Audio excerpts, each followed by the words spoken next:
শুধু একটু কিরণের উপরে দেখার জন্য আরো খেলা দেবেন, উৎসব করবেন, তালি দিবেন, খুশি হবেন, গোল করে আনন্দ হবেন, কেউ বেদনা হতে হবেন। এইটি হলো একটা নির্মল আনন্দ।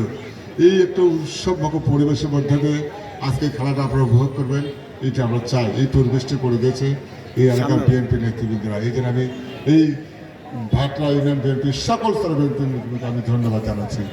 পাশাপাশি আপনাদের একটা মনে করতে হবে, আমার বন্ধু আমার সহকর্মীরা বলেছেন যে রাজনীতি আমরা যদি করি, রাজনীতি হবে মানুষের কল্যাণে, দেশের মানুষের, দেশের জন্য কথা বলার কাজ এবং ধারাবাহিকতার জন্য তিনবারের প্রধানমন্ত্রী বেগম খালেদা জিয়া আজকে বিরোধী দল নেত্রী হয়ে বাংলাদেশের মাটিতে আছেন, মানুষের সম্মান নিয়ে আছেন এবং হিমালয়ের পাহাড়ের মতো মাথা উঁচু করে দাঁড়িয়ে আছেন।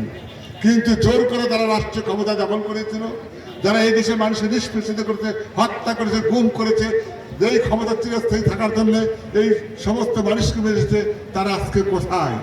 তারা তো বাংলাদেশের কেউ নেই, এই রাজনীতিতে কেউ করতে চায় না। এই ইউনিয়নে যারা শেখ হাসিনা চামচে করেছে, আওয়ামী লীগ করেছে, তাদের উদ্দেশ্যে বলতে চাই, আমরা আমাদের এই বিএনপি নেতা কর্মীরা বিরোধী দল হয়েছে 2006 সাল থেকে 18 বছর একটি বিএনপি নেতা তো কর্মীরা কেউ এলাকাতে পালায়নি। পালিয়েছে? পালাতে হবে না, কারণ বিএনপি নেতা চুরি করে, ডাকাতি করে, এইটি করে আওয়ামী লীগেরা, এই দুনিয়ার পালিয়েছে। আমরা চাই এই সমস্ত দুর্নীতিকারী দুর্বৃত্তরা বাংলাদেশের মাটিতে এসে যেন আবার রাজনীতি কোনো সুযোগ না পায়, তাদেরকে চিরদিনের জন্য বয়কট করতে হবে, এইটি হবে প্রত্যাশা। সবাইকে ধন্যবাদ জানিয়ে আমি বক্তব্য শেষ করছি। খুদা হাফেজ। এখানে দু একটি কথা বলার সুযোগ পেয়েছি। দীর্ঘ 17 বছর আমরা কোনো জায়গায় এইভাবে বক্তব্য দিতে পারিনি।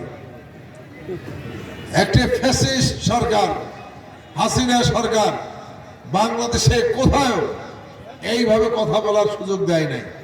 বিএনপিকে কিভাবে ধ্বংস করবে, বিএনপি নেতাকর্মীকে কিভাবে নির্যাতন করবে, এটাই ছিল শুধু তাদের পরিকল্পনা। কিন্তু মারে আল্লাহ রাখে কে, আজকে বিএনপি আছে, শেখ হাসিনা নাই। আওয়ামী লীগের নেতার কোথায় আছে? নাই।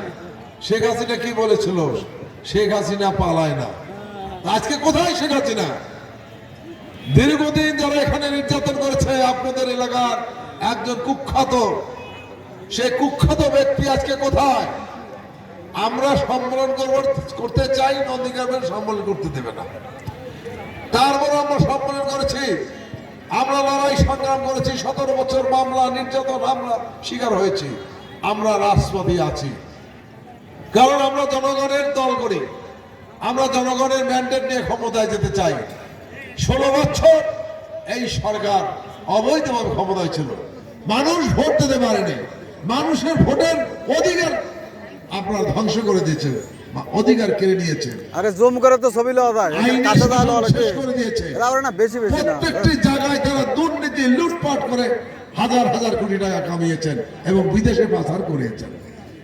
এ মেহেদি বন্ধুরা আমার, আমরা নিচে বলতে চাই, জুম করে তো ছবি নেওয়া যায়, এই অত সামনে দাও লাগে। রাষ্ট্রপতি জিয়া রহমানের বগুড়া, তার জন্মভূমি বগুড়া শুরু হবে ইনশাআল্লাহ। এবং এইভাবে বগুড়া আবারও আন্তর্জাতিক মানের ফুটবল খেলা হবে ইনশাআল্লাহ। এবং বিভিন্ন এলাকায় করবেন। আমি বক্তব্য বাড়াবো না, সবাইকে ধন্যবাদ জানিয়ে আমি সবাই সুস্বাস্থ্য দীর্ঘায়ু কল্যাণ কামনা করে এবং